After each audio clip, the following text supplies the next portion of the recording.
नमस्कार, सत श्री अकाल, राम राम सा, खमागणी, वणक्कम, प्रणाम। आप सभी का ऑल टी मीडिया में फिर से स्वागत है। हमारे साथ की फैक्ट यूट्यूब चैनल से जुड़े हुए डॉक्टर अविनाश भाई। आज का जो सुप्रीम कोर्ट का सेशन था उसके ऊपर पूरे देश की निगाहें गड़ी हुई थी। धक धक धक धक। और सिचुएशन ऐसी टेंस थी कि लोगों को सर्दियों में भी गर्मियों वाले पसीने आ रहे थे। इस मुद्दे पर पूरे भारत में एक बवाल क्रिएट हो गया था। लोगों ने गाइडलाइंस नहीं पढ़ी, वो अलग बात है, बट उसको बारीकियों से समझने की कोशिश नहीं की, ये भी गलत बात है। मोदी जी को ब्लेम का ठीकरा फोड़ दिया, वो भी गलत बात थी, वो अलग बात है। धर्मेंद्र प्रधान जी को जरूर पढ़ना चाहिए था, he was a minister responsible. But इस पे कुछ एक ऐसे मुद्दे निकल कर आए हैं जो बड़े इंटरेस्टिंग है। वो कौन बंदा है जिसको पद्मश्री मिला है और जिसका मैं आज नाम लेने वाली हूँ, जिनको एक्चुअली में रिस्पॉन्सिबल होल्ड किया जाना चाहिए था। बहुत सारी बातें हैं जो पर्दे के पीछे हुई। Let's try and understand.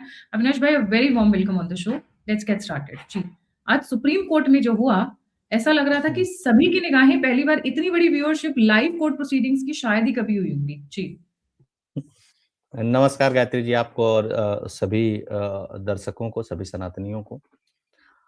देखिए, आप ही के चैनल पे मैंने जब यूजीसी के ऊपर किया था, या अपने चैनल पे किया था, या और भी किसी भी चैनल पे जहां जहां मैं गया, मैंने एक बात कहा कि देखो भाई, ये सुप्रीम कोर्ट जाएगा तो टिकेगा नहीं।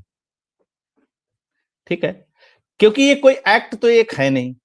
एक्ट होता तो पार्लियामेंट से पास होता, फिर उसकी जो शब्दावली है, नियमावली, चीजें बहुत अच्छी होती।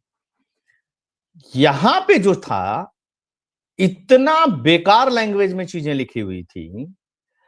किसी पैराग्राफ में आप कुछ कह रहे हो, किसी पैराग्राफ में आप कुछ कह रहे हो, उसके अगले पैराग्राफ में आप कुछ और उसको डिफाइन कर रहे हो। तो एक तो ये मेजर प्रॉब्लम थी। दूसरी मेजर प्रॉब्लम थी कि एक होता है समान शिक्षा, और स्कूल से लेकर के यूनिवर्सिटी तक किसी भी बच्चे के साथ उसके समान शिक्षा के अधिकार से उसको वंचित नहीं किया जा सकता, चाहे वो किसी भी वर्ग, धर्म या जाति या नस्ल से वो बच्चा आता है। ठीक है, बच्चा का सेंस है, बच्चा बच्ची जो भी है, जो पढ़ने वाला स्टूडेंट है, वो किसी के साथ आप नहीं कर सकते। दूसरी सबसे बड़ी प्रॉब्लम ये थी कि जो लॉ आप स्टूडेंट के लिए बनाए थे, लॉ तो नहीं कहेंगे, गाइडलाइन थी, एक रेगुलेशन था, जो गाइडलाइन आप स्टूडेंट के लिए बना रहे थे, वही गाइडलाइन आपने प्रोफेसर, टीचर, असिस्टेंट प्रोफेसर के लिए बना दिया, और वही सेम गाइडलाइन यूनिवर्सिटी में काम करने वाले कर्मचारियों के लिए बना दिया। आप समझिएगा गायत्री जी, बहुत समझने वाली बात है। अभी तो जैसे इसमें बहस ही नहीं हुई। अगर बहस हो जाती ना, और पॉइंट्स की जहां तक बात होती, तो धज्जियां उड़ जाती बनाने वाले लोगों की इसमें। क्यों? क्योंकि यूनिवर्सिटीज में बहुत सारे ऐसे बच्चे जाते हैं जो नाबालिग होते हैं। इस बात को समझिएगा। यूनिवर्सिटी में ऐसे भी बच्चे जाते हैं जो नाबालिग होते हैं, जिनकी उम्र 18 साल नहीं होती है। वो 16.5 साल, 16 साल, 17 साल में यूनिवर्सिटी चले जाते हैं, 12th पास करने के बाद। जाते हैं कि नहीं जाते हैं? जाते हैं। तो आप जो कानून नाबालिगों पे बना रहे हो, वही कानून प्रोफेसर पे बना रहे हो, वही कानून वाइस चांसलर पे बना रहे हो, वही कानून सारे लोगों पे लागू कर रहे हो। देखिए, एक भी बच्चा अगर पढ़ रहा हो नाबालिग यूनिवर्सिटी में, वो कानून कैसे प्रिवेल हो जाएगा आपका?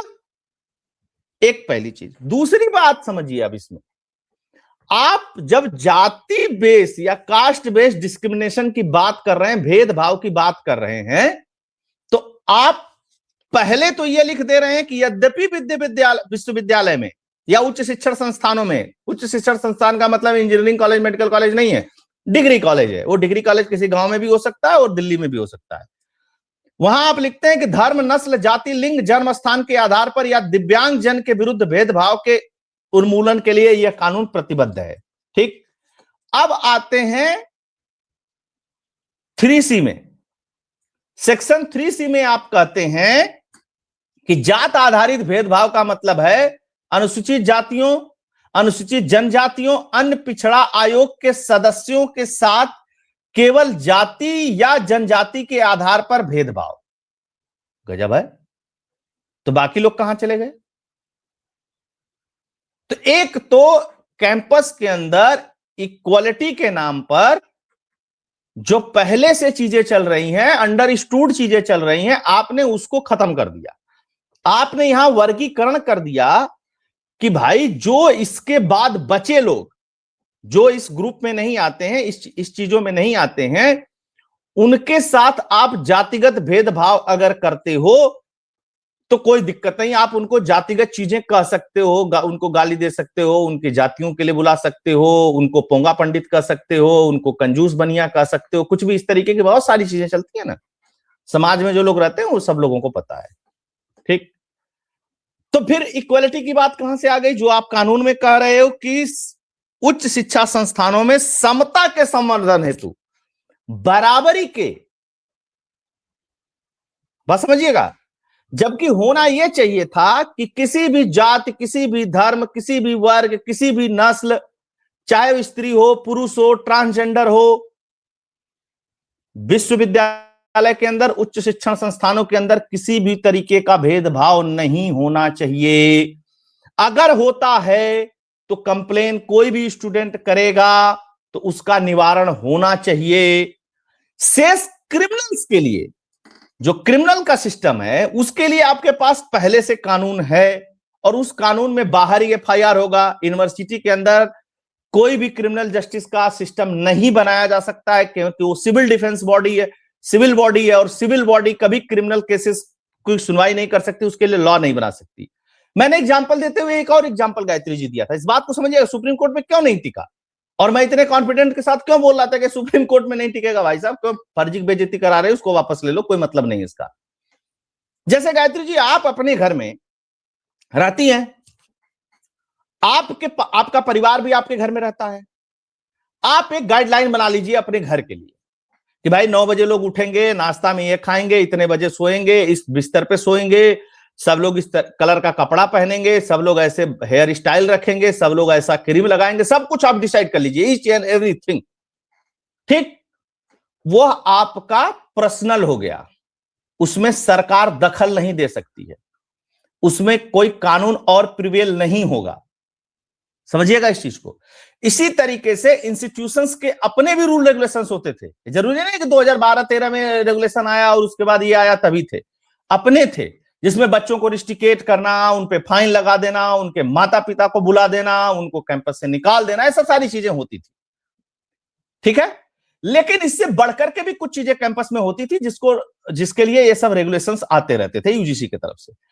अब फिर से आता हूं आपके ऊपर ही, आपने सब बना दिया, लेकिन आप अपने बच्चे का डंडा मार करके हाथ नहीं तोड़ सकती हैं, ये क्रिमिनल हो गया। वो आपका रेगुलेशन गया, खत्म, उसका कोई लेना देना नहीं। आप अपने घर को डेकोरेट कैसे करते हैं, ये सिविल का मामला है, बात समझ रही हैं इसको। आप ही का सब है, घर आपका, बच्चा आपका, सारी चीजें आपकी, लेकिन अलग अलग अपराधों के लिए अलग अलग श्रेणी के कानून हो गए। अब आते हैं दूसरे पे, इसमें आप एक तरफ कह रहे हैं कि सारी चीजें लागू होंगी, और दूसरी तरफ कह रहे हैं कि कास्ट बेस्ड डिस्क्रिमिनेशन इन्हीं के साथ होगा, यानी कि जो जितने लोग बच गए वही लोग कास्ट बेस्ड डिस्क्रिमिनेशन करेंगे। यही तो मतलब हुआ ना इसका, यही तो मतलब हुआ ना। तो इसी पे सुप्रीम कोर्ट ने पूछ लिया कि भाई साहब, आप, देश आगे बढ़ रहा है, आप कास्टिज्म को खत्म करने की बात कर रहे हैं, और फिर उसके बाद ऐसे ऐसे कानून ला रहे हैं जिसमें कुछ भी चीजें है नहीं। अच्छा, याचिका कई सारी पड़ी हुई थी, तो जब कई सारी याचिका पड़ी हुई थी तो जाहिर सी बात है सबको क्लब होना ही था एक साथ। सीजीआई साहब ने एक बहुत अच्छी बात कही, उन्होंने कहा कि ऐसा मत कीजिए, हम पीछे जा रहे हैं, अगर ये सब कानून लाएंगे, इस तरीके की चीजें लाएंगे तो हम पीछे चले जाएंगे इसमें। ठीक है, अब एक चीज समझिएगा, अर्जेंट हेयरिंग हुई इसकी, पहले विष्णु शंकर जैन गए तो उनको 2 महीने का टाइम दे दिया सुप्रीम कोर्ट में, दूसरे बेंच के पास हो गए थे। ठीक है, ये 27 और 28 तारीख को होता है, 24 घंटे में हेयरिंग की बात होती है। कल चीफ जस्टिस बैठते हैं, जयमाला बख्शी की बेंच बैठती है, वो कहती हैं कि याचिका को दुरुस्त करके लाइए, और हमको इस केस के बारे में पूरा पता है, हम इस पे सुनवाई करेंगे, और अर्जेंट सुनवाई करेंगे। आज देखिए सुनवाई हो गया, 27, 28, 29, 27 को अपीलिंग होती है, 28 को पहली सुनवाई होती है, और 29 को इस पे स्टे लगा देते हैं। सिंपल सी चीजें, बहुत इसमें बहस की जरूरत नहीं थी, क्योंकि आप कोई लॉ बनाएंगे तो उसमें पहले शब्द से लेकर के आखिरी शब्द तक मैच करनी चाहिए सब कुछ, है ना। आपका मैच ही नहीं कर रहा है, वो कैंपस में किसके साथ क्या हो जाएगा वो तो छोड़ दीजिए, कानून नहीं मैच कर रहा है, मतलब जिस बाबू ने इसको ड्राफ्ट किया है उसको पता ही नहीं था। और उससे भी बड़ी बात है कि कम से कम एटलीस्ट 3 लोगों को इसको बहुत ढंग से पढ़ना चाहिए था। किन 3 लोगों को ढंग से पढ़ना चाहिए था?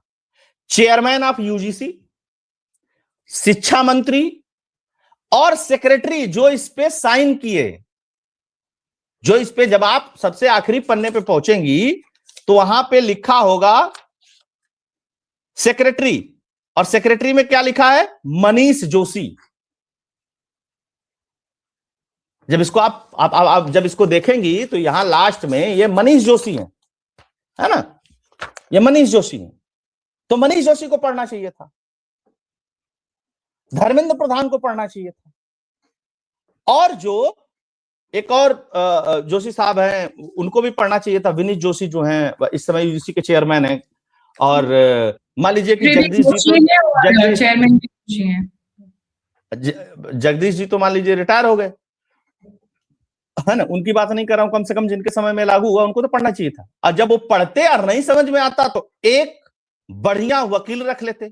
भाई आप कह रहे हैं ना कि एमिकस क्यूरी हम नियुक्त करेंगे विश्वविद्यालय में, कॉलेजेस में, करनी पड़ेगी अगर कोई इस तरीके का मामला आता तो।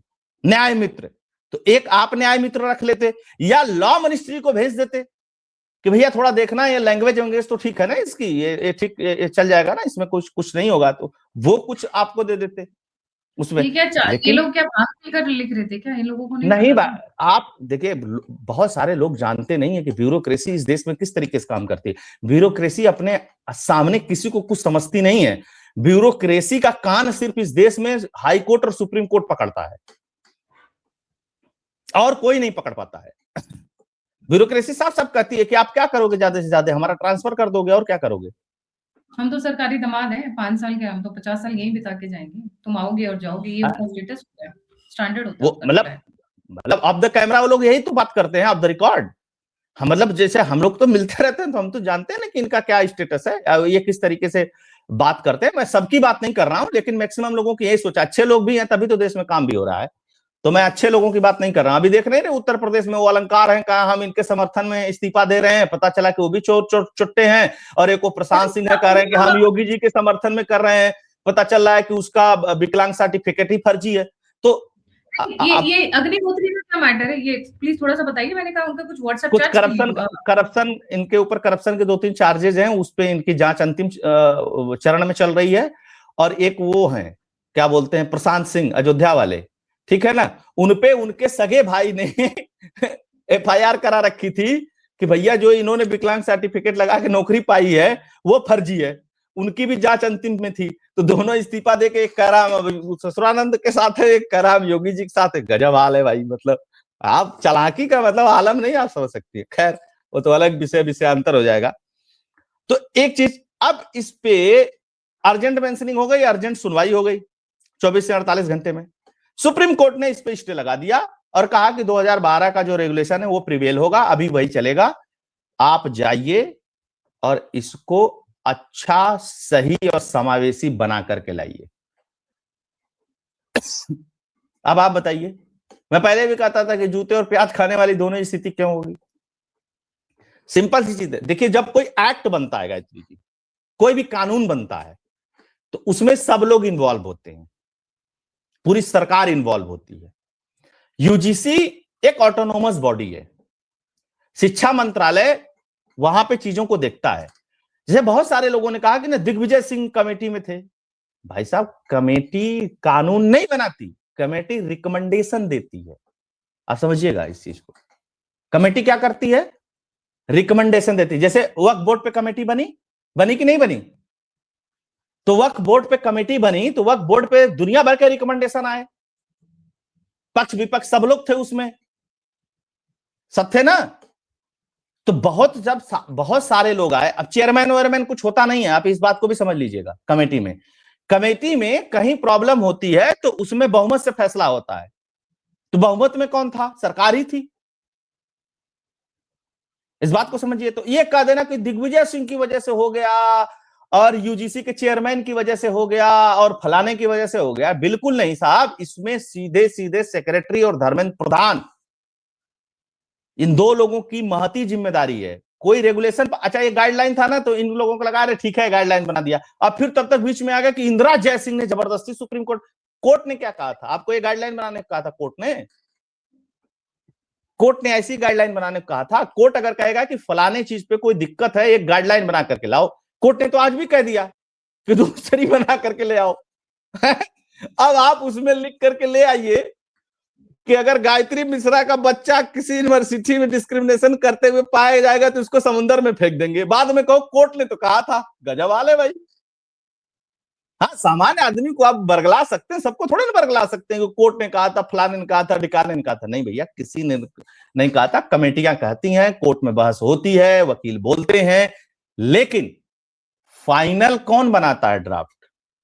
फाइनल अथॉरिटी जो होती है वही इस ड्राफ्ट को बनाती है। और जब ड्राफ्ट बनता है तो आपको उसको एक बार क्रॉस चेक करवा लेना चाहिए था, वेरिफिकेशन करवा लेना चाहिए था, कमेटियों के साथ बैठ करके इन पॉइंट पे डिस्कस कर लेना चाहिए था, जिसको धर्मेंद्र प्रधान ने नहीं किया। धर्मेंद्र प्रधान यही नहीं, और नीट वाला, पेपर लीक वाला कोई भी मामला हो, वो इसी तरीके से हैंडल कर रहे हैं।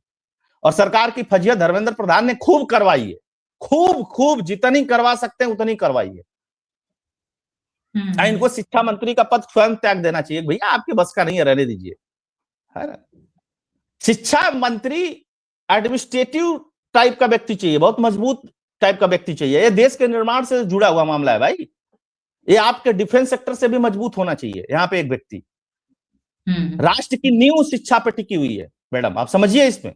और जब आप शिक्षा मंत्री हो, केंद्र के शिक्षा मंत्री हैं, तो आप समझिए कि ये आप मतलब कि रिसर्च से लेकर के जितने भी इंस्टीट्यूशंस हैं, बड़े से लेकर के छोटे तक, आप सबके मालिक हैं। मैं यहाँ पे एक सजेशन देना चाहती हूँ, इतने अच्छे अच्छे रिटायर्ड आर्मी जनरल्स हैं who are very educated and you are very knowledgeable, आप उनमें से किसी को ले आइए, यूजीसी का चेयरमैन उन्हें बना दीजिए। अब तो लैटरल एंट्री के बहुत सारे रास्ते खुल गए हैं। Why do you only want to have politicians and bureaucrats? और ये ब्यूरोक्रेट्स किस तरह काम करते हैं, तो बस उसका ये किसने कहा कि यूजीसी के चेयरमैन बनाने के लिए ब्यूरोक्रेट्स चाहिए? नहीं चाहिए ब्यूरोक्रेट्स। हाँ, ये नहीं कौन चाहिए से कोई ब्यूरोक्रेट्स है somebody who's really good in the भाई? field। हाँ, अच्छा, दूसरी चीज क्या है कि ऐसा व्यक्ति होना चाहिए जो बायस्ड ना हो किसी भी तरीके का, उसके अंदर किसी भी धर्म जाति के बच्चे के साथ बायसनेस नहीं होना चाहिए। आप एक तरफ नारा देते हैं कि कट बटोगे तो कटोगे, दूसरी तरफ आप बांटने की बात कर देते हैं, तो जाहिर सी बात है लोगों का गुस्सा तो कहीं ना कहीं निकलेगा ही ना। हाँ, मैं इस बात का विरोधी हूं कि गाली गलौज नहीं करना चाहिए किसी को, बहुत सारे लोगों ने किया, वो ठीक चीज नहीं थी, लेकिन आदमी गुस्सा तो जाहिर करेगा ना। अच्छा, सब थोड़े ना कि ऐसे लोग हैं कि क्या बोलना है क्या नहीं बोलना है इतना सोचते हैं। गुस्सा है तो बोल रहे हैं, भड़ास है तो बोल रहे हैं। तो यूनिवर्सिटीज में जी, इसमें एक एंगल बड़ा इंटरेस्टिंग आ रहा था कि ये इलेक्शन से पहले योगी को गिराने के लिए लाया गया है। ये बहुत बुरी तरीके से, क्योंकि जो नारे लग रहे थे, आप तो खुद गए थे लखनऊ यूनिवर्सिटी, आपने सुने वहां पे नारे। ये नारा वसुंधरा राजे सिंधिया के टाइम पे चल रहा था। और किसने ये दिया था ये नारा, ये सबको पता है कि जयपुर में बैठ के किसने ये नारा दिया था कि मोदी तेरे से बैर नहीं, वसुंधरा तेरी खैर नहीं। और सिमिलरली ये नारा यहाँ लखनऊ में आया है, योगी तेरे से बैर नहीं, मोदी तेरी खैर नहीं। दो वो ही नारे रेप्लिकेट हो रहे हैं। इसका मतलब क्या, डिवाइड एंड रूल की पॉलिसी चल रही है और योगी को निशाने पे ये बताने की कोशिश की जा रही है कि योगी निशाने पे है। देखिए, आपको एक बात बता दूं, 2017 से ये सब कुछ चल रहा है, ठीक। यहाँ पे 5-5, 10-10 मिलियन वाले बड़े बड़े पत्रकार जो बड़े बड़े टीवी चैनलों में हुआ करते थे, वो रोज हर महीने योगी को एक बार सरकार से हटा देते हैं।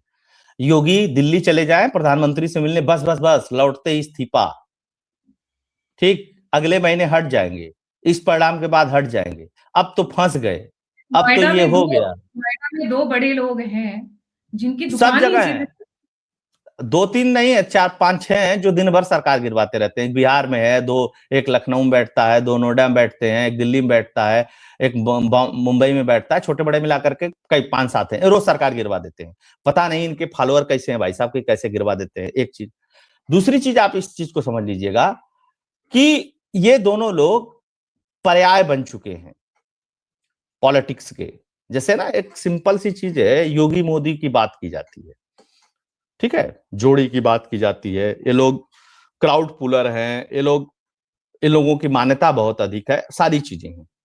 अब प्रधानमंत्री को यह सोचना चाहिए और मुख्यमंत्री को यह सोचना चाहिए, दोनों लोगों को, कि भाई साहब आप ही लोगों के बीच में रह करके आप लोगों के खिलाफ षड्यंत्र करने वाले कौन लोग हैं, ये दोनों लोगों को आइडेंटिफाई करना है ना। ये हमारा और आपका काम नहीं है।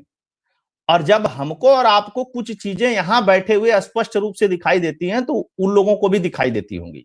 मैं ऐसा मानता हूं, मैं ऐसा नहीं मानता हूं अनभिज्ञ हैं, लेकिन अगर आप अनभिज्ञ हैं तो फिर दिक्कत है। दूसरी बात आपको मैं बता दूं कि योगी जी और मोदी जी में एक अंतर है। मोदी जी किसी चीज को बढ़ने देते हैं, वो हर चीज को बढ़ने देते हैं। कोई भी कानून आए, कुछ भी आए, चलने दो चलने दो चलने दो चलने दो चलने दो, ठीक है ना, वो बहुत उस पर नहीं। मोदी जी ये काम नहीं करते हैं, योगी जी ये काम नहीं करते। मोदी जी तो बढ़ाते रहते हैं चीजों को। देख लीजिए आप, चाहे वो किसान का मुद्दा हो, कोई भी मुद्दा हो, बढ़ा देते हो, बहुत बढ़ा देते हैं। नुकसान फायदा एक योगी जी अलग तो जगह है, बोलते अपनी जगह। योगी जी नहीं बोलते नहीं, वो इसको नहीं पढ़ना करते। है, अब इसको जैसे यही ये करना दोनों लोग अब जैसे ये दोनों लोग इस्तीफा दे करके राजनीतिक बयानबाजी शुरू किए ना, भाई ये दोनों लोग टांग लिए गए।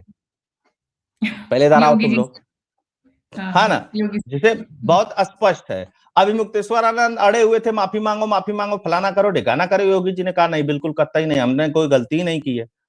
ठीक है, वो बवाल एक बनाने की बहुत कोशिश की गई, तो कहीं ठाकुर ब्राह्मण बनाने की कोशिश की जा रही है, कहीं ओबीसी बनाम सवर्ण बनाने की कोशिश की जा रही है। तो ये सब सारी कोशिशें चल रही है ना। उन कोशिशों को रोकना भी सरकार की जिम्मेदारी, गायत्री जी, हम और आप थोड़ी ना रोकेंगे उसको, है। अब अभिमुक्तेश्वर आनंद चले गए अपना झोला झम्बड़ लेके, है। अगर अभिमुक्तेश्वरानंद शंकराचार्य हैं भी, तो वो जिस भाषा का प्रयोग योगी आदित्यनाथ के लिए कर रहे हैं, तो आप ये भी सोचिए कि गोरक्षपीठ का पीठाधीश्वर कोई हल्की फुल्की गद्दी नहीं है। छोड़ दीजिए वो मुख्यमंत्री हैं प्रदेश के, सेकेंडरी चीज है, वो भी गोरक्षपीठ के पीठाधीश्वर हैं और निर्विवादित हैं। उनका एक पर्टिकुलर स्थान है जहां से चीजें चलती हैं, जहां से डिग्री कॉलेजेस चलते हैं, जहां से मेडिकल कॉलेजेस चलते हैं, जहां से बहुत सारी चीजें गवर्न होती हैं। उस गोरक्षपीठ के वो पीठाधीश्वर हैं। और आप कह रहे हैं कि ये हिंदू नहीं है, फिर आप कह रहे हैं कि औरंगजेब है, फिर आप कह रहे हैं कि ये तो अकबर है। ये कोई भाषा शैली है? आप बताइए। ये वैसा कोई है भी ना, किसी के लिए भी। साधु और के वेश आप, में। और उन्होंने बिना नाम लिए कह दिया कि कुछ कालनेमी है, तो आपने अपने ऊपर ले लिया कि मैं ही कालनेमी हूं। मुझको कालनेमी कह दिया, मुझको कालनेमी कह दिया। उन्होंने नाम नहीं लिया, आप तो नाम ले लेकर के कह रहे हो। चोर की दाढ़ी में तिनका। और आप फिर ऊपर से सोच रहे हो, अच्छा इनको क्या लगा कि मैं इतना हल्ला मचा दूंगा कि योगी मजबूर हो जाएंगे आकर के मुझसे माफी मांगने के लिए। मैं मैं तो फिर से कह सोचा रहा सुना हूं, उनका काम तमड़िया बांध के निकल गया। गायत्री जी, मैंने आपके चैनल पे बहुत पहले एक बार कहा था, वो गोरक्षपीठ के पीठाधीश्वर हैं, आप ये जान लीजिएगा। और उस व्यक्ति को आप कहेंगे कि तुम हिंदू नहीं हो, आप सोच लीजिए। आज सब लोग बात कर रहे हैं ना, गायत्री जी, आप लोगों को पता नहीं है, मैं तो पूर्वांचल का रहने वाला हूं, रेगुलर रहने वाला हूं, आप तो बाहर रही हैं। 12 यादव ग्वाला दूध बेचने वाले सुबह सुबह जब मऊ में निकले तो मार दिए गए मुख्तार अंसारी के लोगों के द्वारा।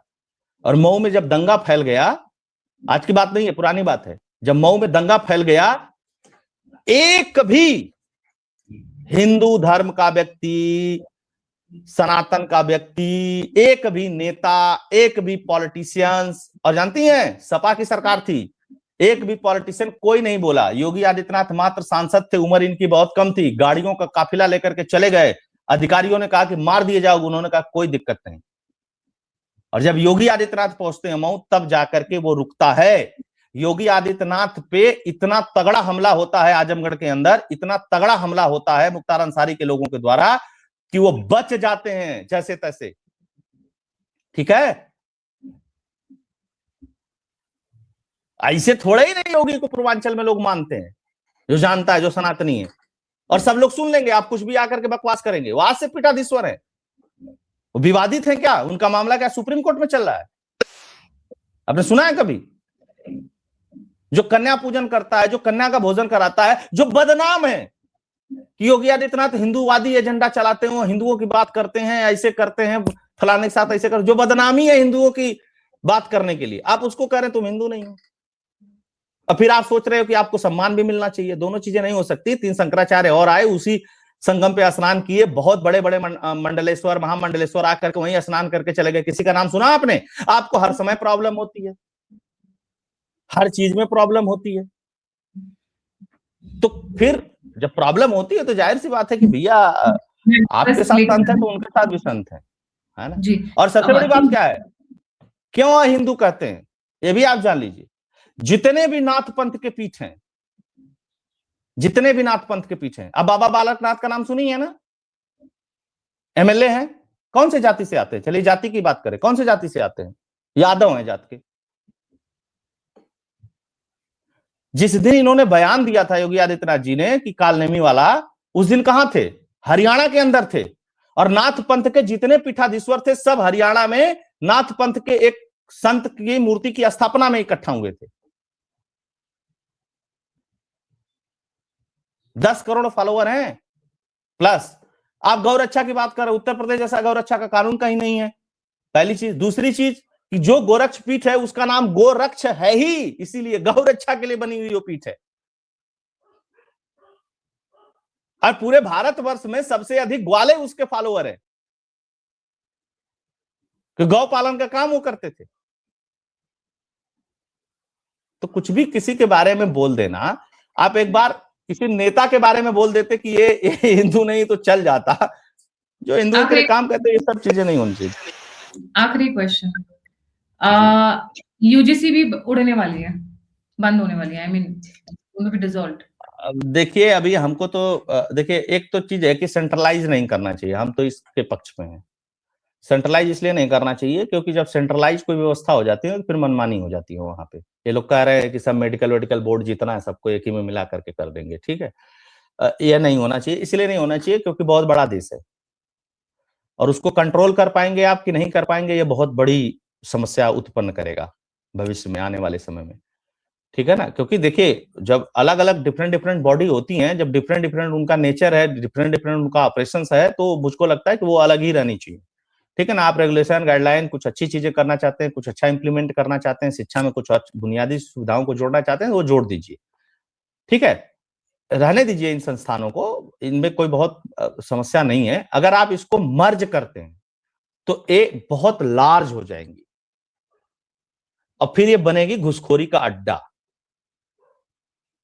ये मैं आपको बता दूं, है ना। मैं भी सुन रहा हूं कि एक बिल लेके आने वाले हैं लोग, एक्ट लेकर के आने वाले हैं, जितने भी एजुकेशनल 2-3 बॉडियां हैं सबको एक मिला करके एक कर देंगे। कोई मतलब नहीं है इसका, करने को सरकार कर सकती है। कहा जा रहा है इसी पार्लियामेंट सेशन में होने वाले हैं, बाकी देखते हैं। करना है सरकार कर दे, उसमें कोई दिक्कत नहीं, लेकिन उसका कोई बहुत आप समझिए कि कोई बहुत बड़ा बेनिफिट मिल जाएगा, मुझे ऐसा नहीं लगता है क्योंकि नेचर अलग अलग है ना चीजों का।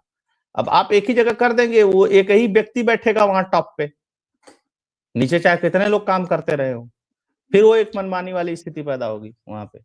पर आपको, मैं वापस एक ही सवाल पूछूंगी, आपको लगता है कि ये जो लाया गया UGC guideline that was targeted at Yogi? क्योंकि जो जिन अभी सबसे नेक्स्ट इलेक्शन नहीं ना, ये तो लोगों के दिमाग के ऊपर, योगी का मतलब अब जबरदस्ती आप किसी को किसी में लपेट लीजिए, वो बात अलग है। जैसे मैंने आपके चैनल पे कहा ना, दिग्विजय सिंह का मैं समर्थक नहीं हूं, आपको पता है ना। शायद ही मेरे इतना कोई नफरत करता होगा दिग्विजय सिंह जैसे व्यक्ति से, लेकिन जबरदस्ती आप अपना बचाव करने के लिए किसी को भी ला करके बीच में घुसेड़ दीजिए कि इसने कर दिया उसने कर दिया, ये नहीं चलता भाई साहब, ये गलत है। Thank you so much Avinash भाई फॉर ज्वाइनिंग। जाने से पहले सभी व्यूअर्स से रिक्वेस्ट है, please don't forget to like, subscribe and share the all team India. अगर आप मुझे सपोर्ट करना चाहते हैं, मुझे कंट्रीब्यूट मेरा करना चाहते हैं, भी सब्सक्राइब कर लीजिएगा आप लोग जी। तो सभी लिंक्स डिस्क्रिप्शन बॉक्स में है। और इसी के साथ जय हिंद, जय श्री राम, हर हर महादेव।